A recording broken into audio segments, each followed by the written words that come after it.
کہہ رہے جب میں آگ میں جلنے لگتا تھا نا تو میری چیخ نکلتی تھی کہ یار یہ نہیں ہو رہی تو وہ کیسے برداشت ہوگی. حدیث میں آتا ہے جہنم کی آگ دنیا کی آگ سے 70 گنا زیادہ گرم ہے, 70 گنا زیادہ گرم. جب نبی صلی اللہ علیہ وسلم نے صحابہ کو یہ بات بتائی, ترمذی کی حدیث ہے کہ صحابہ کے سینے سے رونے کی ایسے آوازیں آنے لگی جیسے ہانڈی کھولتی ہے, ایسا روئے صحابہ.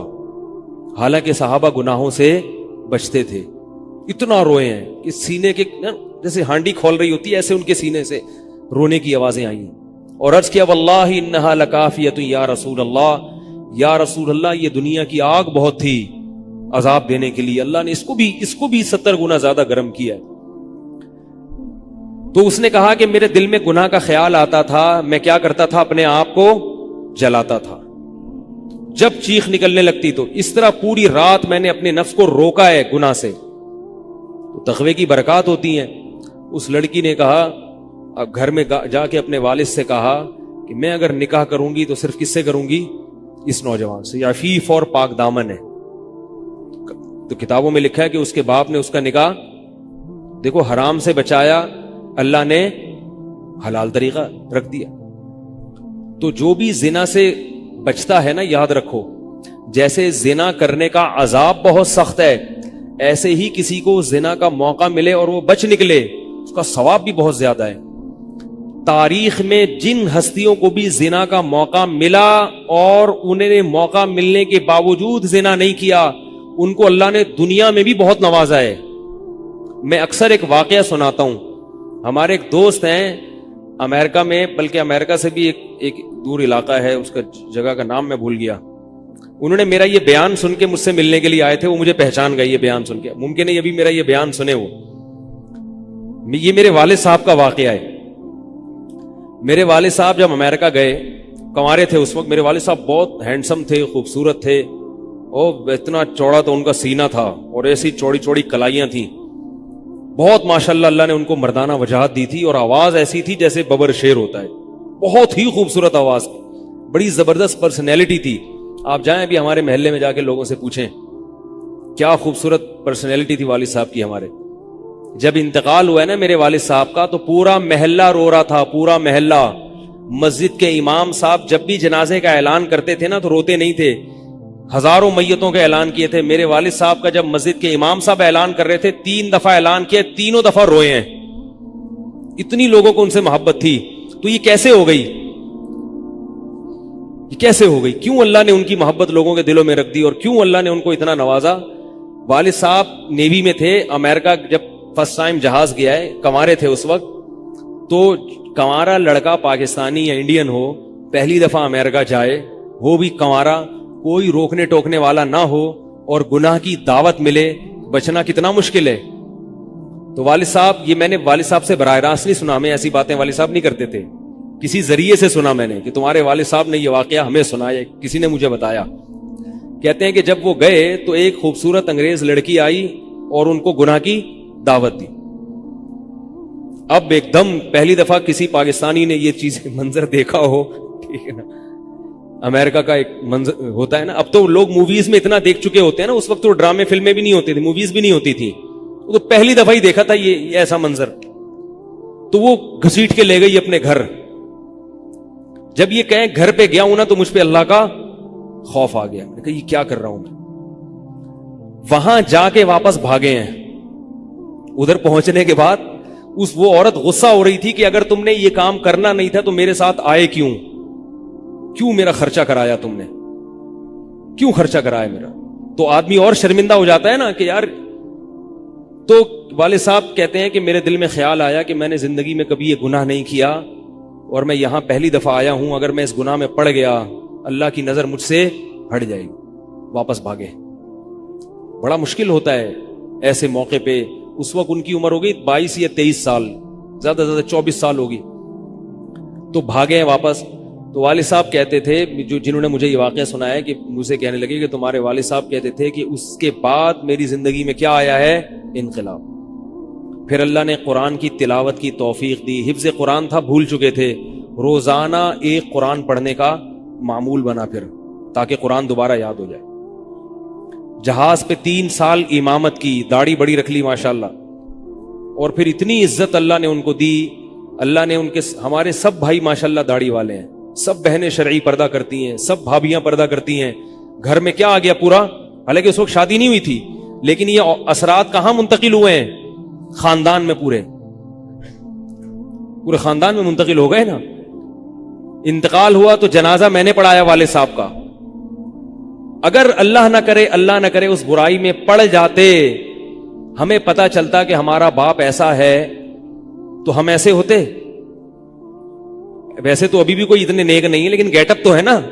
گیٹ اپ تو اللہ نے مولویوں والا دے دیا نا, تھوڑے تھوڑے تو دیکھنے کی حد تک تو نیک بنا دیا نا. ایسے نہیں ہوتے ہم. تو یہ جو برکات ہیں یہ نسلوں میں منتقل ہوتی ہیں. نسلوں میں اتنی عزت دی اللہ نے, اتنی عزت دی تھی کہ انتقال کے وقت محلہ رو رہا تھا, پورا محلہ رو رہا تھا انتقال. اور بہت سے لوگوں نے والد صاحب کی قبر کے پاس نہ جگہ گھیر لی تھی کہ ہم یہاں دفن ہوں گے. حالانکہ مسجد کے امام نہیں تھے, کچھ بھی نہیں, کوئی ایسی شخصیت نہیں تھے کہ وہ کوئی مقتدی اور رہبر سمجھے جاتے ہو. تہجد کا معمول تھا, تلاوت کا معمول تھا. اور میں نے خود بھی کئی دفعہ نوٹ کیا, ایسا لگتا تھا ان کے منہ سے خوشبو آتی ہے, ایسا محسوس ہوتا تھا. ایسا اللہ نے, کیونکہ تلاوت بہت زیادہ کرتے تھے. جب انتقال ہوا ہے نا جس دن, اس دن بھی آدھا گھنٹہ تلاوت کر کے اٹھے. گھر میں ان کا معمول تھا, گھر میں آنے کے بعد آفس سے جب گھر میں آتے تھے نا, سب سے پہلے نہا کے, عجیب ان کے معمول تھے, نہاتے لازمی تھے روزانہ.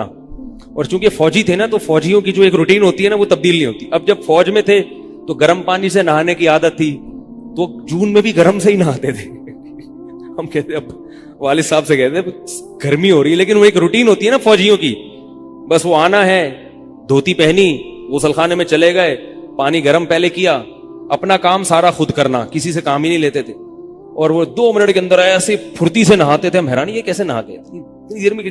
کہتے میں صابن سے باقاعدہ تسلی سے نہایا ہوں. اتنی جلدی پھرتی میں کام کرتے تھے. آتے ہی تلاوت کرنی, اور تلاوت اونچی آواز میں کرتے تھے. پورے گھر میں والد صاحب کے تلاوت کی آواز آتی تھی. مجھ سے غلطی یہ ہوئی کہ انتقال سے چند دن پہلے میں ان کی تلاوت سن رہا تھا, تو میرا دل چاہا میں اس کو ریکارڈ, اس وقت ریکارڈنگ کا اتنا زیادہ نہیں ہوتا تھا, میں نے کہا اس کو میں ریکارڈ کر لوں, لیکن وہ ریکارڈ میں نہیں کر سکا. میں نے کہا چلو بعد میں کر لوں گا, اور ان کا انتقال ہی ہو گیا. تو تلاوت اونچی آواز سے ٹوپی اتار کے تلاوت کرتے تھے. تو جس دن انتقال ہوا ہے, اور اللہ سے کہتے تھے کہ اللہ کسی کا محتاج نہ بنانا, ساری زندگی کسی سے خدمت نہیں لی, صرف جو ہے نا کمر دبواتے تھے بیٹوں سے اپنے. تو مجھ سے بھی دباتے تھے, میرا یہ انگوٹھا بڑا مضبوط ہو گیا ہے. وہ کمر پہ نا ان کے یہ ایسے مالش کر کے, ایسے کمر پہ میں مالش کرتا تھا والد صاحب کی, یہ تیل لگا کے نا ادھر, تو میرے انگوٹھے میں بڑی طاقت پیدا ہو گئی تھی. تو مجھے کہتے تھے یار تم ہو باریک سے, میرے باقی بھائی ذرا, لیکن یار تمہارے ہاتھ میں بڑی طاقت ہے. تو میں کہتا تھا کہ یہ میرے ہاتھ میں طاقت نہیں ہے, یہ مالش کر کے نا یہ انگوٹھا بہت مضبوط ہو گیا ہے. تو کیا تھا, تلاوت کی انتقال سے پہلے, اور بار بار دعا کیا کرتے تھے کہ اللہ بستر پہ لیٹوں نہیں. زندگی میں ہم نے کبھی نہیں دیکھا والد صاحب بستر پہ لیٹے ہوں, یعنی بیمار ہو کے لیٹے ہوں, اپنا سارا کام پھرتیلے پن سے کوئی بالکل. تو وہی ہوا, موت کے وقت بھی ایسا ہی ہوا. آئے ہیں, تلاوت کی ہے, پھر اس کے بعد گئے عشاء کی نماز پڑھنے, صف میں بیٹھے ہوئے تھے کہ گر گئے. صف سے اٹھا کے ان کو ہاسپٹل لے کر گئے ہیں, نماز کی اقامت ہو رہی ہے, اور وہیں اٹیک ہوا, اور وہی ان کا قبر کا سفر تھا. کتنی اچھی موت دی اللہ تعالیٰ نے, کہ ایک دن کیا ہوا, بارش میں بھیگتے بھیگتے آئے ہیں گھر میں, اور فوراً نماز کے لیے گئے. تو والدہ نے کہا کہ بھائی ابھی بارش ہو رہی ہے. انہوں نے کہا اللہ بولے گا آفس سے یہاں تک پہنچ گئے, اور اب یہاں سے مسجد تک نہیں جا رہے, اللہ کو بھی منہ دکھانا ہے. ایسے نماز کے پابند. سعودی عرب میں جب عمان میں ان کی جاب تھی, کئی گھنٹے کا گرمیوں کا روزہ ہوتا تھا, لوگ چھوڑ دیتے تھے. والد صاحب کہتے تھے مر جاؤں گا, رمضان کا روزہ نہیں چھوڑوں گا, کچھ بھی ہو جائے رمضان کا روزہ کیسے چھوڑوں. تراویح کبھی نہیں چھوٹتی تھی, رمضان کا روزہ کبھی نہیں چھوٹتا تھا. میں یہ نہیں کہہ رہا کہ کوئی برائی تھی نہیں ان میں, ایسی کسی کی تعریف کرنا غلط ہے, مگر اللہ نے مجموعی لحاظ سے ان میں بڑی صفات رکھی تھی. یہ صفات کیسے پیدا ہوئیں؟ اللہ نے ایک برائی سے بچنے کی توفیق دے دی. تو میں نے یہ تو اسی میں ان کی موت واقع ہوئی ہے. اور رات کو 12 بجے انتقال ہوا. ان کے سارے کام ایسے ہوتے تھے, موٹے موٹے کام, اور چپکے شو بازی کا بالکل بھی شوق نہیں تھا ان کو. حج, ہمارے محلے سے جب کوئی حج کرنے جاتا تھا نا, 6 مہینے پہلے اعلان ہوتا تھا فلاں صاحب حج پہ جا رہے ہیں, لوگ پہلے سے آ کے نا ان سے دم کروانا. اب تو لوگ بہت حج پہ جاتے ہیں, اس وقت یہ